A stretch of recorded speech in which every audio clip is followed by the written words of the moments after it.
Do you support reparations for black people? Let's really be clear about that. So I'm not going to sit here and say I'm going to do something that's only going to benefit black people. No, because whatever benefits that black family will benefit that community and society as a whole and the country. I want to go to President Biden.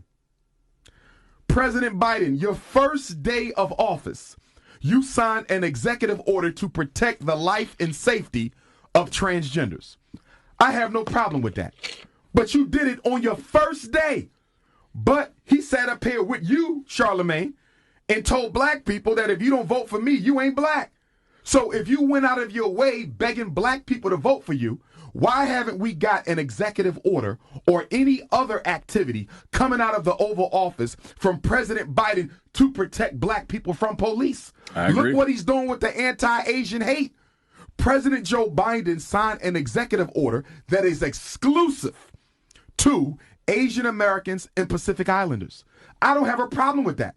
But if you can protect the Asian American and Pacific Islander from violence, why can't you do the same thing for black people? They've been dealing with violence for 1 year as a result of COVID. That's what it's called, the COVID-19 Hate Crimes Bill, to protect Asians as a result of discriminatory treatment that they've been dealing with for how long? 1 year.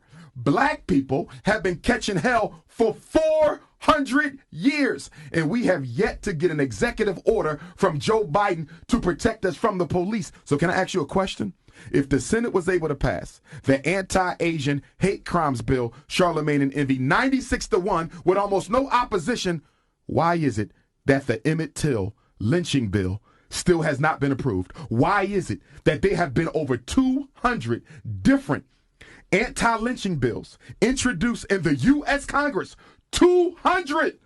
And not one of them has been approved by the U.S. Congress yet. But the first ever Asian bill goes through on the first try. Look at the racism. Look at the discrimination. Look at the bias. Look at the inequity there. And why are they catering to the Asians? You know why? Because the amount of white people in this country is shrinking. That's right. And whenever the amount of white people in America shrinks, America looks to find other white groups or other minority groups that they can build an alliance with to protect their power and their interests. Who better than the Asians? They're just as conservative politically as many middle-class white Americans. They are just as economically comfortable as many middle-class white Americans.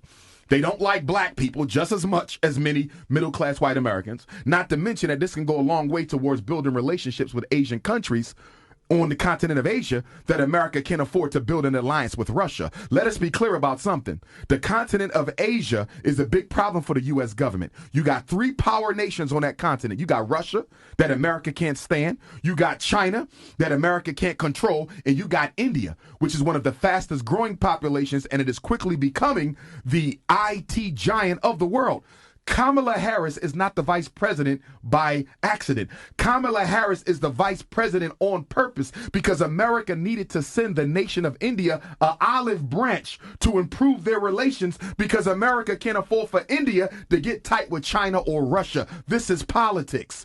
And they're going to use the Asians, okay, as probationary whites. They're going to upgrade them to probationary white status to make sure that they stay on the side of the white man and not go on the side of the black man. This Asian agenda is a distraction from the issues that are affecting black people. How do you sign an executive order for the transgenders, executive orders for the Asians? He has signed nothing for black people. And mind you, Envy and Charlamagne, there have been at least 5 notable police terrorism cases on Joe Biden's watch. You had the 16-year-old sister who was shot 4 or 5 times with the knife. And I don't want nobody to tell me that the police would justify. We're going to get to that. Okay, I got you. Yeah. But the 5, her. And then you have Officer Nazario, the African Latino brother who was harassed by the police in his car. The lieutenant. You had the brother, 17-year-old boy, murdered by the police in the bathroom in Knoxville, Tennessee. Anthony Thompson Jr. The other brother in Elizabeth City, North Carolina, who was shot in the execution of a warrant. And I'm missing some. Dante Wright, who was murdered, and she thought it was a taser. Tasers don't look like guns. Tasers don't feel like guns. They don't weigh the same as guns. And there's no way under heaven you accidentally thought a taser was a gun. But again, 5 cases, and the president still has not acted. The same president that told the Breakfast Club that if you black and don't vote for me, you ain't black. Well, why haven't you done anything for black people yet, Joe Biden?